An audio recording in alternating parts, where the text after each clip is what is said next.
saga feel like in the nighttime. Watch what she do when the light shine. So we're coming to the end of days where shooting enemies 40 feet above you is the norm.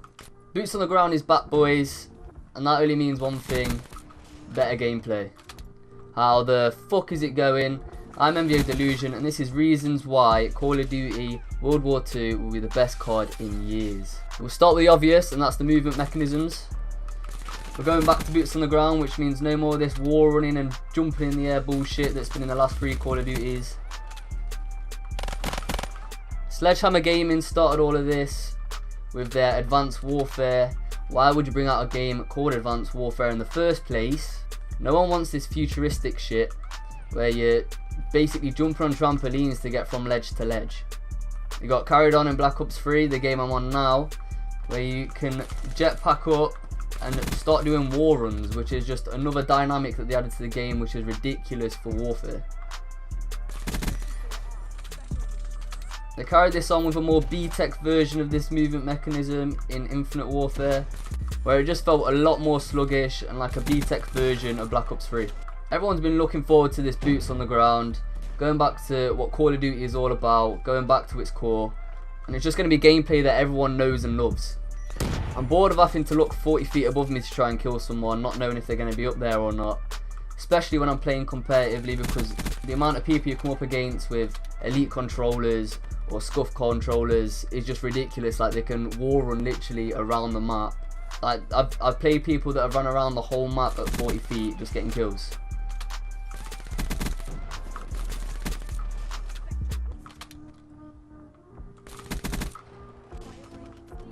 Call of Duty World War II will take all of this nonsense out of the game, bring it back to its core, and make a game that people have been asking for years now. Obviously they do it in a 3-year cycle, so they couldn't have done it sooner than this. This only means good things, because it means the next few CODs are going to have similar movement mechanisms, which means boots on the ground can be expected for the next 3 Call of Duties, at least. If you ask majority of people what their best Call of Duty is, they'll say the likes of Modern Warfare 2, Black Ops 1, Black Ops 2, just because it's simple game to play. The movement's easy, you don't have to worry about someone jumping up behind you, you don't have to worry about someone warring around you, and it just makes the game so much more simple, and that's what people have been asking for. The next thing we'll move on to is kill streaks.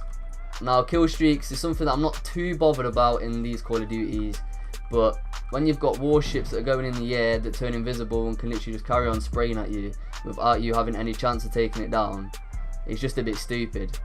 And then you got RAPs, which are just stupid balls of death that just drop from the sky and can roll around just blowing people up. Like, they're overpowered. Call of Duty World War II will go back to the basic kill streaks where you actually have to manually use them, or majority of them anyway. And I don't think, from what I've seen, they look too overpowered. From this it can mean less pub stomping, as they like to call it. People trying to get you into spawn traps just to get them mad kill streaks. And it will just make the game a lot more enjoyable to play.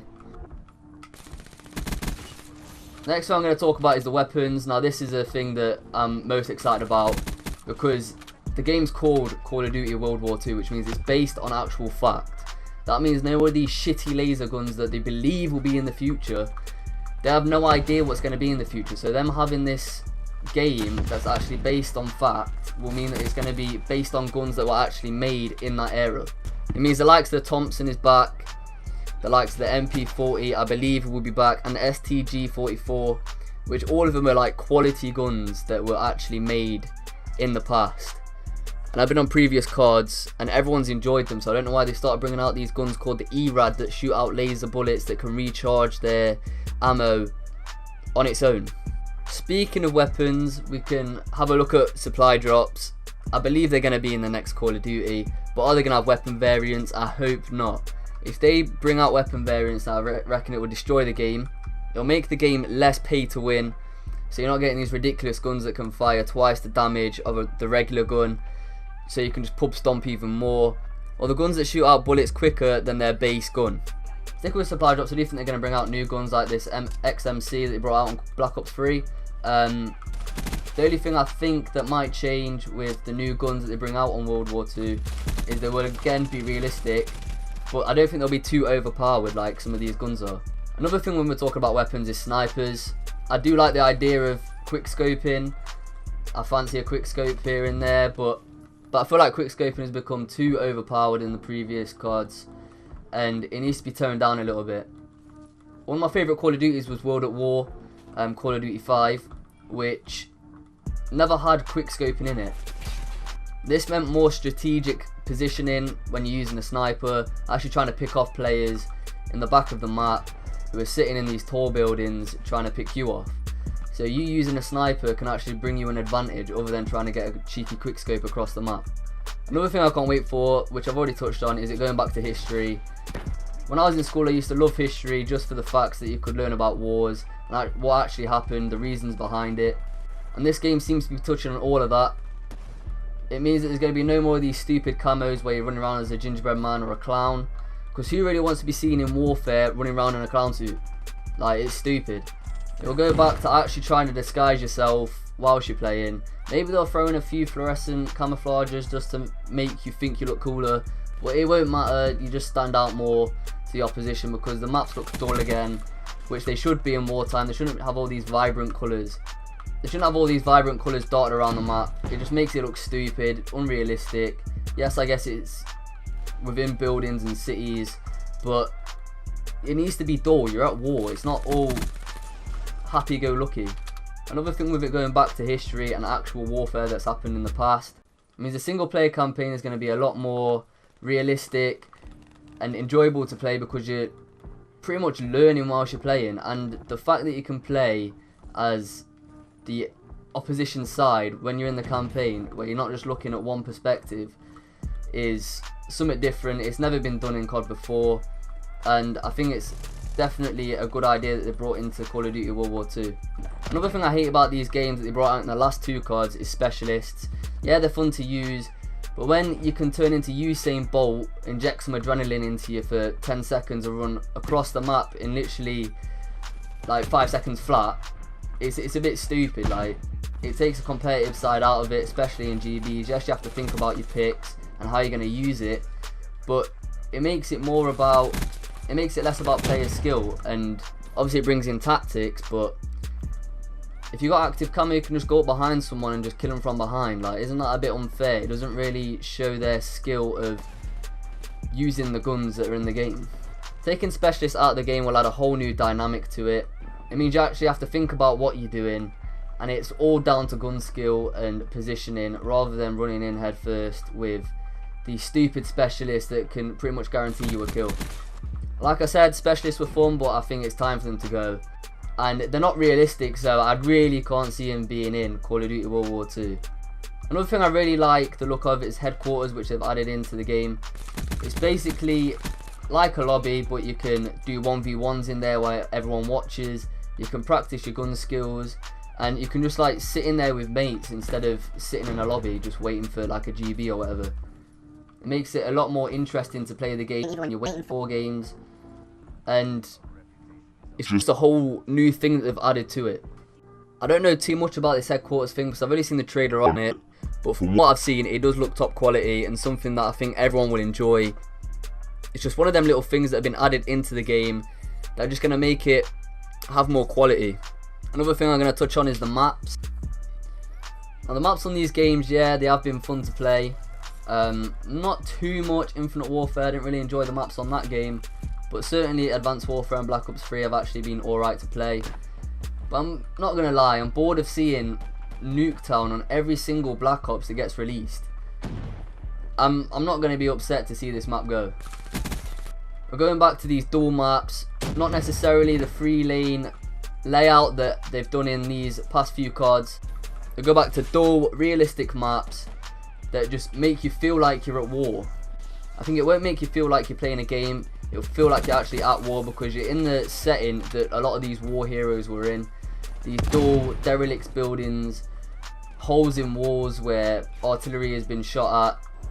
Not having this 3-lane layout means you have to actually think about where you're going to go, where you're going to place, and it's all about positioning in this next COD. You can't fly around the map, getting through these 3 different lanes, trying to get these kills that are going to help your team. You have to place yourself well to try and get the kills that no one's going to be expecting you to get because you're in a position that no one really expects you to be in. That makes the next COD a lot more about intelligence of the game, the understanding of the game that the actual individual has, because they'll know more about the maps, they know the different spots to sit in, they know where people are going to be running through. It makes the game a lot more strategic, and I just think that's going to bring out the best in a lot of situations on the game, especially the competitive gameplay side. Speaking of competitive, I am a big fan of this. I do play a fair few GBs. I do watch a lot of the Call of Duty tournaments that are played out. I feel like competitive gameplay is really going to change this next COD, just because the players actually have to think about what they're doing. It's going to be a lot more about tactics instead of all four of you grouping up at one bomb and search and destroy, flying around, getting your sniper shots in, and just hoping you can win the round after the first pick. Competitive gameplay is really going to change. You may see the likes of these veterans coming back onto the Call of Duty competitive scene. I know the likes of Embos and Proofy are thinking about joining a competitive team again, maybe starting Optic Nation up again, which will add a whole new experience to the COD scene, seeing these veterans play boots on the ground, which they all know and love. And then we look at the likes of game modes. I can't see these stupid game modes like Uplink being in the game, just because they don't really suit the era of where the game's based. Like the likes of Fracture, which is a game mode they introduced in Black Ops 3, will be completely gone, just because it's completely futuristic and no one really wants to play it. You'll go back to basics. The likes of Domination will become massive again in this game. I think you can expect to see the likes of Hardpoint come back, obviously TDM and Free For All. Search and Destroy will always be in the game just because it's a really competitive game mode. And other game modes like Capture the Flag will be making a massive re-entrance into this game. Now when I'm on about game modes, obviously a competitive Call of Duty is a massive factor in this, just because stupid game modes have been added into these competitive playlists, like Uplink, which it is an alright game mode, I'll give it that, but it just adds a stupid dynamic to the game. You have to think about things, yeah, fair play, but we're not playing basketball, we're playing Call of Duty. Like, we're actually trying to kill people and win games. We're not trying to score dunks and bloody free throws and shit like that. I feel like the competitive game modes go back to basics. Like the Capture the Flag will make a re-entrance. Obviously there'll be Search and Destroy. Hardpoint will probably make another entrance. And they may add a new game mode into the playlist if they make it a best of 5 with 4 different game modes like they did in Black Ops 3. Looking at the new game mode they've introduced, I think it's called War. I think this game mode looks really good because it actually looks realistic. It's something that you'd actually be doing in War. You're trying to get a tank across the map, in which case would be like maybe across a city, and you have to fulfill different things to try and get to where you need to be. The game mode adds a whole load of different things together. Obviously you have to try and get the kills if you're defending. You have to try and keep people off of the objectives that they're trying to complete, like plant a bomb, build a bridge, stuff like that. It just adds so many different dynamics to the game, and I think it's a game mode. I don't think it'll be in competitive play because it might be a bit too complicated for that, but it does look like a game mode that will be enjoyable to play in pubs. Anyway, I've been MVO Delusion, and this has been reasons why Call of Duty World War II will be the best COD in years. Obviously due to the facts, it's back to boots on the ground, back to basics. But there's a few other things added into that, which you will find throughout the video. If you enjoyed the video, please like, comment some feedback, comment what you're looking forward to in Call of Duty World War II. And yeah, other than that, it's been MVO Delusion, and peace.